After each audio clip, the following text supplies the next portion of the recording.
నమో తస్స భగవతో అర్హతో సమ్మ సంబుద్దస్స. ఈరోజు మనం తిక్కపట్టాణాలో 23వ పచ్చయం, విగత పచ్చయం అంటారు దీన్ని. ఒక ధర్మం తన స్వభావ రీతిలో ప్రవర్తించలేకపోవడం వలన, ఆ ధర్మం అక్కడ లేకపోవడం వలన, అంటే విడిచిపెట్టి వెళ్ళడం ద్వారా ఉపకారం చేయు ధర్మమే ఈ విగత పచ్చయం. ఇది నత్తి పచ్చయం వల్లనే ప్రవర్తిస్తుంది, అంటే సేమ్ అలాగే ఉంటుంది. ఇది పేరుకు మాత్రమే వేరు, కానీ భావం మాత్రం సేమ్ నత్తి పచ్చయం లాగే ఒకటే భావం. అంటే వెలుగుతున్న దీపం ఆరిపోయినప్పుడు అలుముకొని ఉన్న చీకటి విగత పచ్చయం సంబంధం కలిగి ఉంటుంది అని ఆ ఉదాహరణతో అర్థం చేసుకోవచ్చు. దీన్ని ఇంకొంచెం డీటెయిల్డ్గా చూద్దాం. అయితే ఒక ధర్మం అంటే మనసులో ఉండే ఆలోచనలే ఇక్కడ ధర్మం అంటాం.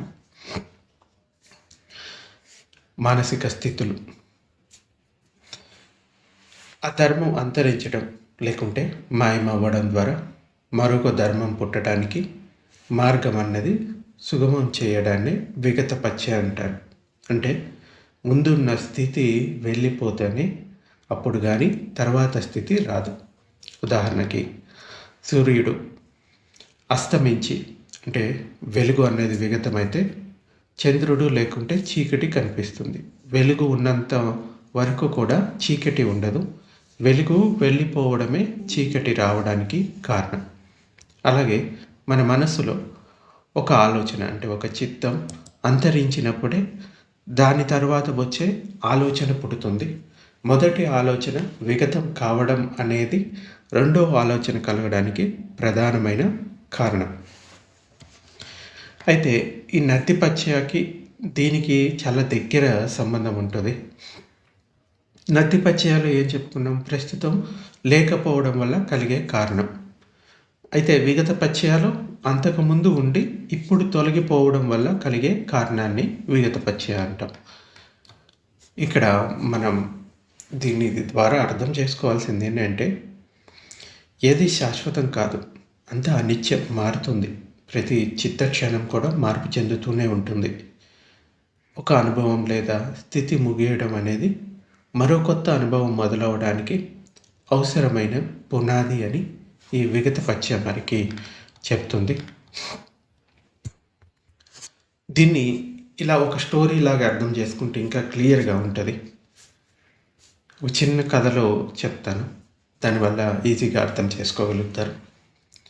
పూర్వం ఒక గ్రామంలో ఒక గొప్ప పండితుడు, అంటే గురువు ఉండేవాడు. ఆయన దగ్గరికి ఒక శిష్యుడు వచ్చి ఇలా అడుగుతాడు, ఈ ప్రపంచంలో ఒకటి పోతేనే ఇంకొకటి వస్తుంది అంటారు కదా, అది ఎలా సాధ్యం? పోయినది మళ్ళీ రాదు కదా, అది ఇంకొక దానికి కారణం ఎలా అవుతుంది అని అడుగుతాడు. అప్పుడు ఆ గురువు ఆ శిష్యుడిని ఒక నది దగ్గరికి తీసుకొని వెళ్తారు.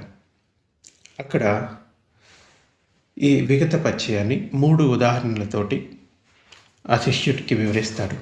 మొదటిది, నదిలో ఉండే నీటి ప్రవాహం.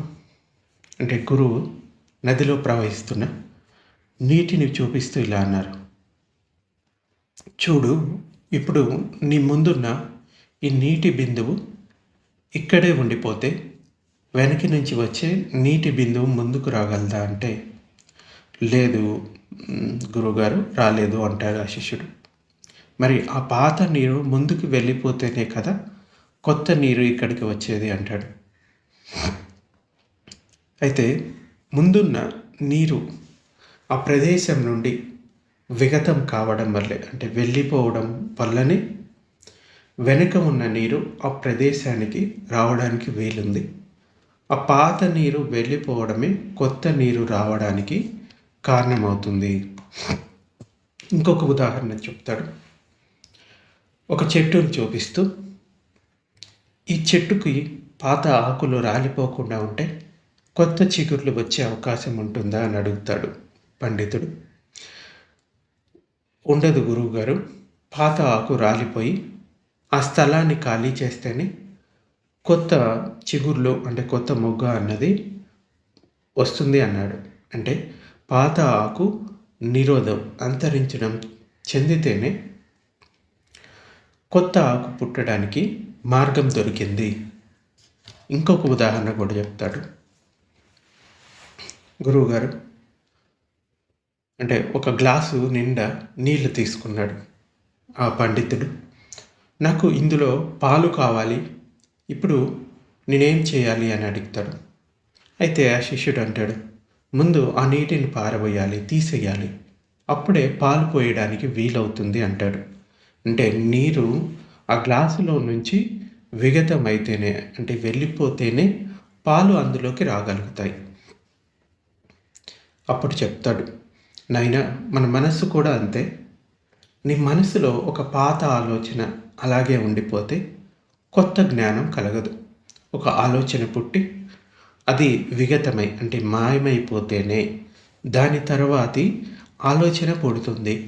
ఇలా ఒక దాని వెనక ఒకటి మాయమవుతూ కొత్త వాటికి దారిస్తూ ఉంటే అది విగతపరిచయ కింద మనం అర్థం చేసుకోవాలి. అంటే మన శ్వాస తీసుకునేటప్పుడు కూడా లోపల ఉన్న గాలి బయటికి వెళ్తేనే, అంటే విగతమైతేనే కొత్త గాలి లోపలికి రాదు. అంటే పోవడం అనేది రావడానికి అత్యంత అవసరమైన కారణం. ఇంకొక ఉదాహరణ ఈ విగతపరిచయ అర్థం చేసుకోవడానికి చెప్తాను. ఒక రైలు ఇంకా ప్లాట్ఫామ్ ఉందనుకోండి, రైల్వే ప్లాట్ఫామ్. మీరు ఒక రైల్వే స్టేషన్లో నిలబడి ఉన్నారనుకోండి. ఆ ప్లాట్ఫారం మీద ఒక రైలు వచ్చి ఆగింది. ఆ రైలు అక్కడే అలాగే ఆగిపోయింది, ఉండిపోయింది అనుకుందాం. అది ఇప్పుడు ఆ పట్టాల మీద అంటే ఆ ప్లాట్ఫామ్ మీద ముందున్న రైలు కదలకుండా అలాగే ఉండిపోతే వెనక వచ్చే మరో రైలు ఆ ప్లాట్ఫారం మీదకి రాగలుగుతుందా? అంటే రాలేదు. ఎందుకు? వెనక వచ్చే రైల్వే స్టేషన్ బయటే ఆగిపోవాల్సి వస్తుంది. ఎప్పుడైతే ముందున్న రైలు ఆ ప్లాట్ఫారం వదిలి ముందుకు వెళ్ళిపోతుందో, అంటే విగతమవుతుందో, ముందుకు సాగిపోతుందో, అప్పుడు మాత్రమే వెనక ఉన్న రైలు ఆ ఖాళీ ప్రదేశంలోకి వచ్చి ఆగుతుంది. ముందున్న రైలు వెళ్ళిపోవడమే విగతం, అంటే ఇది కారణం. తర్వాత రైలు రావడానికి ఇది ఫలితం అన్నమాట. అయితే ముందున్న రైలు వెళ్ళిపోవడం అనేది ప్రక్రియ జరగకపోతే రెండో రైలు రావడం అనేది అసత్యం. అంటే ఇక్కడ మొదటి రైలు వెళ్ళిపోవడం ద్వారా రెండో రైలుకు సహాయం చేసింది. ఈ రకమైన సహాయకారి కారణాన్ని విగతపరిచయ కింద అర్థం చేసుకోవాలి. మీరు మెట్లు ఎక్కుతున్నప్పుడు ఒక మెట్టు ఉన్న కాలు పైకి ఎత్తితేనే, అంటే ఆ మెట్టు నుండి కాలు విగతమైతేనే పాత మెట్టు నుండి మీరు తర్వాతి మెట్టు మీదకి అడిగేయగలరు. పాత మెట్టు మీద కాలు అలాగే ఉంచి కొత్త మెట్టు ఎక్కడం అన్నది సాధ్యం కాదు కదా.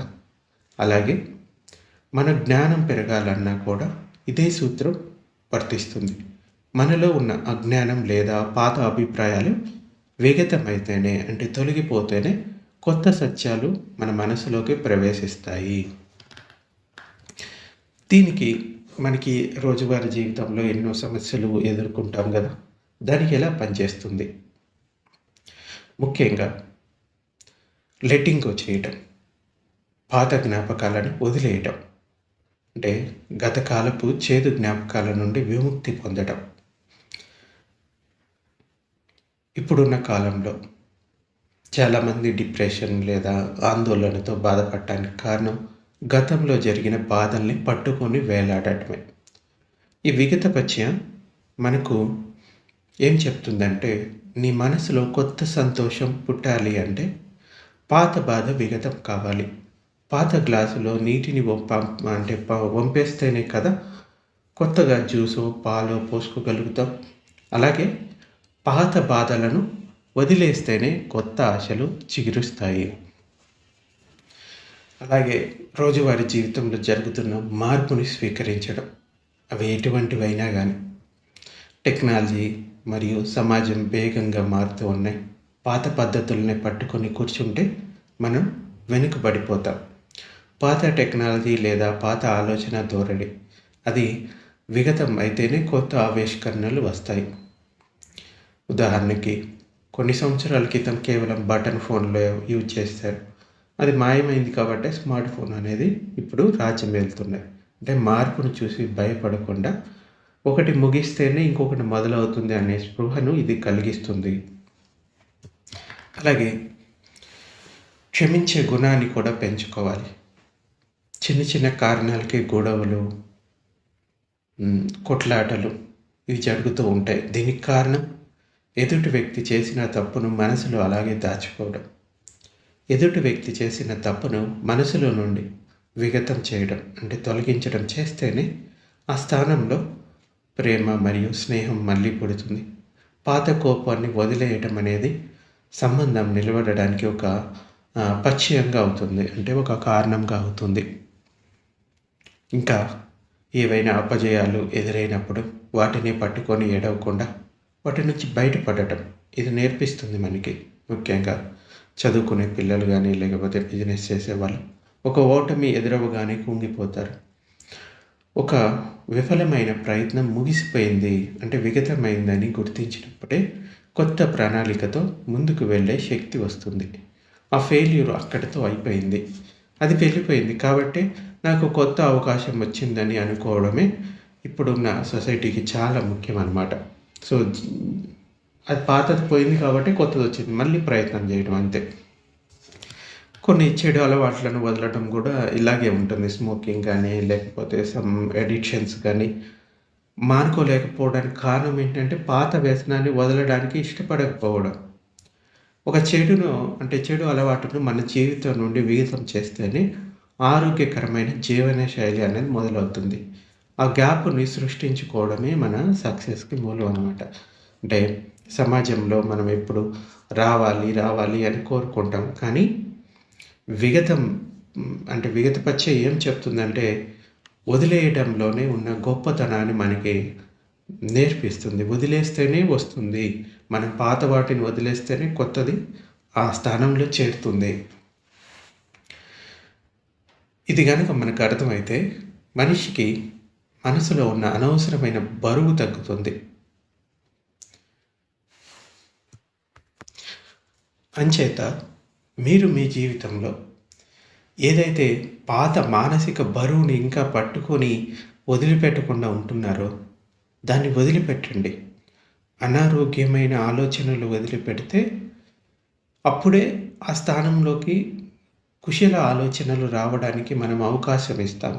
అలా కాకుండా పాత వాటిని జరిగినవే తలుచుకొని పశ్చాత్తాపడుతూ నాకే ఎందుకు ఇలా జరిగింది, నాకు ఇది ఇలా జరిగింది, ఇంకా పదే పదే వాటిని ఆలోచించుకుంటూ ఆ గతంలోనే ఉండిపోతే భవిష్యత్తులో ఇంకా మన మానసిక బరువు అన్నది పెరుగుతూ పోతుంది. దాన్ని తగ్గించుకోవాలంటే పాత బరువును వదిలేయాలి. అదే ఈ విగత పశ్యం మనకి చెప్తుంది. సో ఇది ఈరోజు ప్రవచనం.